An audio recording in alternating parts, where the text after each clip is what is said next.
Long before we had clocks on our walls or phones in our pockets, humanity looked to the heavens to measure the passage of time. Our ancestors were keen observers of the natural world. They saw the sun's majestic journey across the sky, from its rise in the east to its setting in the west. This daily cycle gave us our most fundamental unit of time, the day. The sun's position told them when to hunt, when to gather, and when to rest. They watched the moon wax and wane, its predictable phases creating the rhythm of the month. These celestial cycles were humanity's first calendar, a grand cosmic clock gifted to us by the universe itself. Our ancestors used these natural rhythms to build their societies. The changing seasons, dictated by Earth's orbit around the sun, told them when to plant their crops and when to harvest. The stars themselves were a map and a clock. Ancient Egyptians, for example, knew that the annual flooding of the Nile River, which was essential for their agriculture, coincided with the rising of the star Sirius. They built massive structures like Stonehenge, which may have been giant astronomical observatories. These monuments aligned with the sunrise on the solstices, marking the longest and shortest days of the year. It was a way to connect their lives on Earth to the grand, predictable dance of the cosmos. To divide the day into smaller parts, we invented the sundial. The concept is simple, yet brilliant. A stick or pillar, called a gnomon, is placed in the ground. As the sun moves across the sky, the gnomon casts a shadow that moves like the hand of a clock. By marking the path of the shadow, people could track the hours. The sundial was a revolutionary device, allowing for scheduled meetings and organized workdays. For the first time, an hour was not just a vague feeling, but a measurable segment of the day. It was our first attempt to capture the sun's motion and put it to work for us on a smaller scale. However, sundials had obvious limitations. They were completely dependent on the sun. On a cloudy day, they were useless. And of course, they could not tell time at night. This pushed humanity to find new ways to measure time, methods that didn't rely on a clear view of the sky. The next great innovations were water clocks, or clepsydras, and hourglasses. These devices used the steady flow of a substance, water or sand, to measure time's passage. A water clock worked by letting water drip from one container into another. By marking levels on the second container, you could measure time, day or night, rain or shine. This was a huge leap forward in our quest for constant, reliable timekeeping. The next major breakthrough in our journey through time was the invention of the mechanical clock. This was a profound shift. Instead of relying on the flow of water, sand, or shadows, these new devices used a system of gears, springs, and weights. The first mechanical clocks appeared in Europe in the 13th century.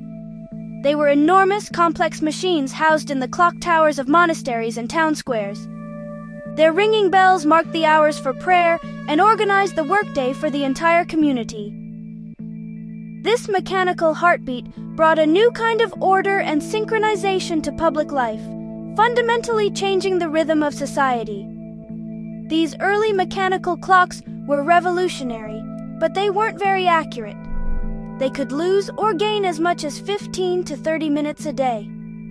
The key to better timekeeping came in the 17th century from the mind of a brilliant scientist, Christian Huygens. He realized that the regular swing of a pendulum could be used to regulate a clock's movement. He applied this principle to create the pendulum clock in 1656.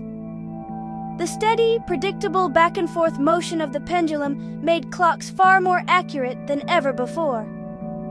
Suddenly, timekeeping accuracy improved from minutes to just a few seconds per day.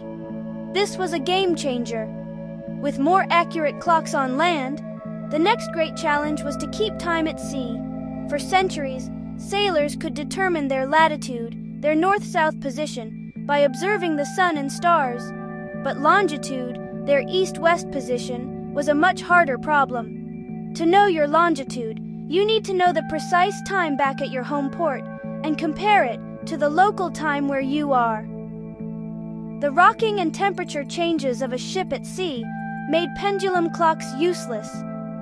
The problem was so critical that the British government offered a huge prize for a solution. The hero of this story is John Harrison, a self-taught carpenter and clockmaker.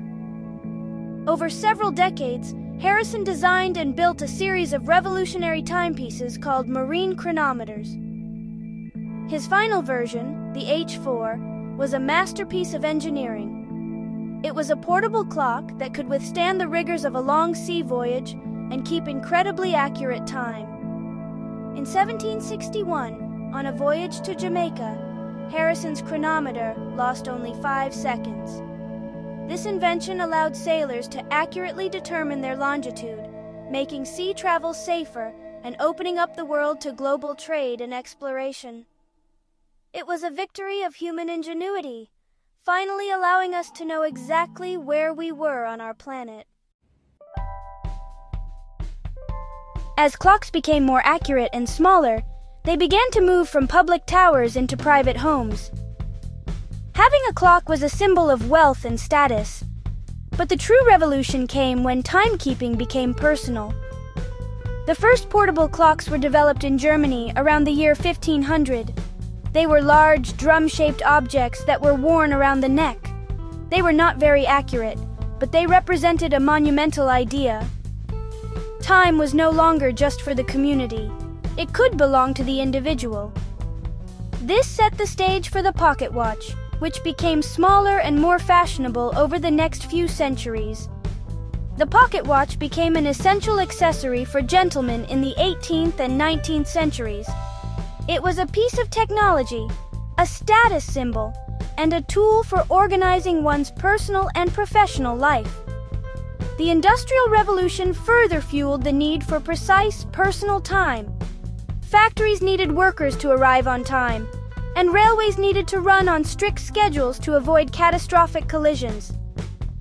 Time became money, and the pocket watch was the tool that managed it. The synchronization of life, which had started with the town clock, now extended down to the individual, coordinating the actions of millions of people across vast distances. The next evolution in personal timekeeping was driven by practicality and conflict. Pocket watches were inconvenient. You had to stop what you were doing, reach into your pocket, and open the case to check the time. Soldiers during the late 19th and early 20th centuries found this particularly clumsy in the heat of battle. They began strapping their pocket watches to their wrists. This practical solution soon caught on, and the wristwatch was born. After World War I, the wristwatch became a popular accessory for men, no longer just a piece of jewelry for women. It was a symbol of modernity and efficiency. The wristwatch put time at a glance. It integrated the act of timekeeping seamlessly into our daily movements. You no longer had to think about checking the time. It was just there, a constant companion on your wrist. This change had a subtle but powerful psychological effect. It made us more aware of the passing seconds and minutes, encouraging a more scheduled and fast-paced way of life. From a grand cosmic rhythm, time had become a personal, ever-present measure of our lives, ticking away on our own bodies. The universe's clock was now strapped to our arms. For centuries, timekeeping relied on mechanical parts, swinging pendulums, coiled springs, and turning gears. But in the 20th century, we entered a new era of timekeeping, powered by the strange and wonderful world of electronics and quantum physics. The first major leap was the invention of the quartz clock. Scientists discovered that a small, specially cut crystal of quartz will vibrate at a precise and constant frequency when an electric voltage is applied to it. This is called the piezoelectric effect. In the 1920s, engineers realized they could use these vibrations to regulate a clock.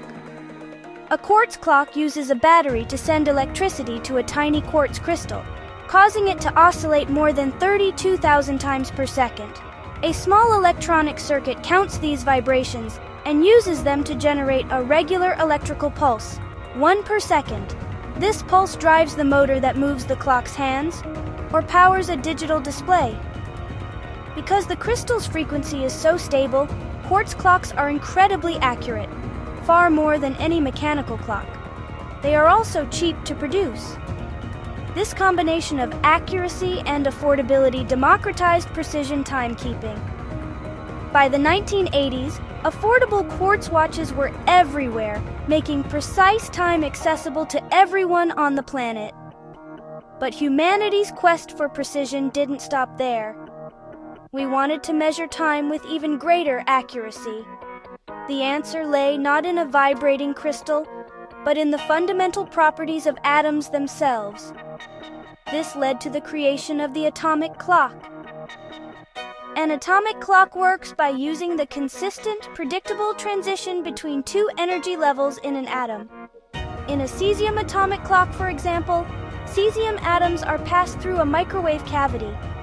When the microwaves are tuned to a very specific frequency, exactly 9,192,631,770 cycles per second, they cause the atoms to change their energy state.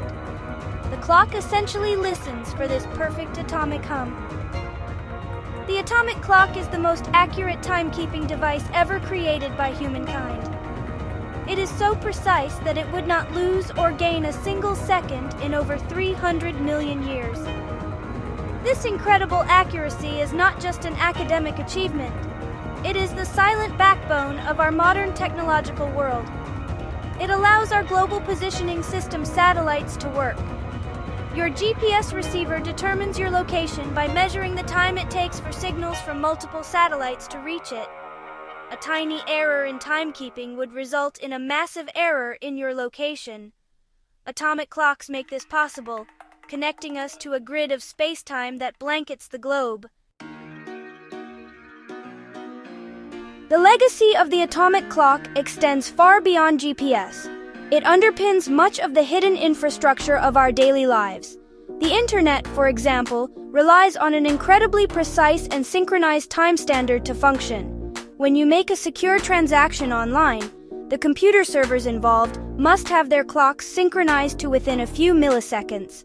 High-speed financial trading, where millions of dollars can be made or lost in a fraction of a second, depends on this atomic precision. Our power grids, our communication networks, and our scientific experiments all rely on this invisible, ultra-precise heartbeat. Our journey from watching shadows to counting atomic vibrations shows a clear pattern. With each new invention, our measurement of time has become more precise, more stable, and more accessible. This increasing precision has, in turn, reshaped our world. It allowed us to navigate the globe, build industries, and create a connected digital planet. We have taken an abstract concept, the flow of time, and made it into a concrete, measurable tool that organizes nearly every aspect of our existence. We have tamed time, or at least, we have learned to measure its passage with breathtaking accuracy. But the journey is not over. Scientists are already developing the next generation of timekeeping devices, optical clocks. These clocks use atoms that tick at even higher frequencies in the optical or visible part of the electromagnetic spectrum. These clocks are so precise, they could be used to detect tiny shifts in the flow of time itself, as predicted by Einstein's theory of relativity. A clock on a mountaintop would tick ever so slightly faster than a clock at sea level due to the difference in gravity. Optical clocks could measure this difference, turning a thought experiment into a real-world observation. We are all time travelers, moving forward into the future at a rate of 1 second per second. Our ability to measure that journey with ever-increasing accuracy continues to drive human progress. From gazing at the sun to manipulating the quantum states of atoms, our quest to understand and measure time is a reflection of our own curiosity. It's a story about our place in the universe and our desire to make sense of the cosmos and our own existence within it. The next tick of the most accurate clock is not just a measurement, it is the sound of the future arriving.